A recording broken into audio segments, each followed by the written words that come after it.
un messaggio di pace e concordia, quello intonato ieri dai cori riuniti per il 7° anno ai piedi del maestoso Tempio della Concordia. Con il tradizionale rito d'inizio ha preso ufficialmente il via la 7ª edizione di Cori in Concordia, un appuntamento dedicato alla cultura, alla musica e ai cori che annualmente si danno appuntamento nella città di Agrigento, accomunati dall'idea che l'arte e la musica esprimano la vera natura dell'uomo e specialmente del cristiano.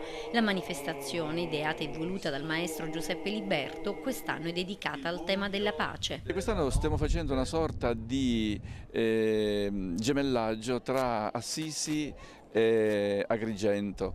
Assisi città della pace, Agrigento città della concordia. Però io ho cercato di cambiare Studella perché il Della è troppo statico e allora abbiamo deciso che definiamo questo evento la città per la pace, ecco, più dinamico, la città per la pace nella città per la concordia. La cerimonia d'apertura presente anche il coro commedia armonica. È un piccolo gruppo, tutti assisani, e l'eccezionalità è che marito e moglie sono tutti composti, famiglie che partono insieme, abbiamo anche dei bambini. Qual è lo spirito che portate, che sentite anche nel cantare sotto il Tempio della Concordia? Io credo che il maestro Liberto abbia compreso e pianificato il percorso per la pace, cioè un incontro nella bellezza.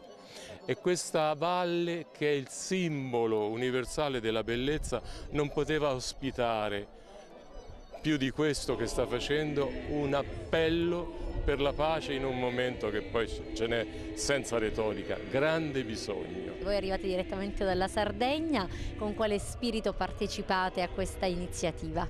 Non siamo mai venuti in questa bellissima terra, dei bellissimi posti, con uno spirito positivo di vedere veramente queste belle cose che esistono in quest'isola, a noi che è la nostra isola gemella.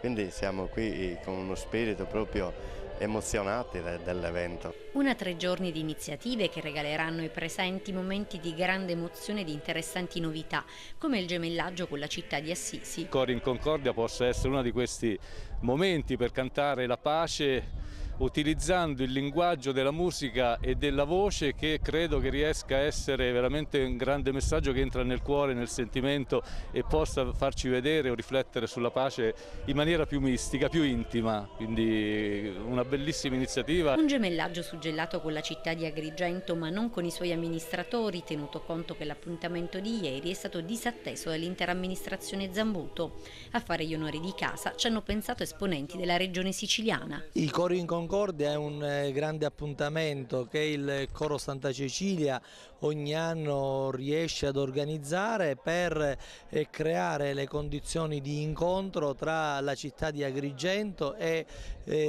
i diversi paesi del Mediterraneo e i paesi anche europei.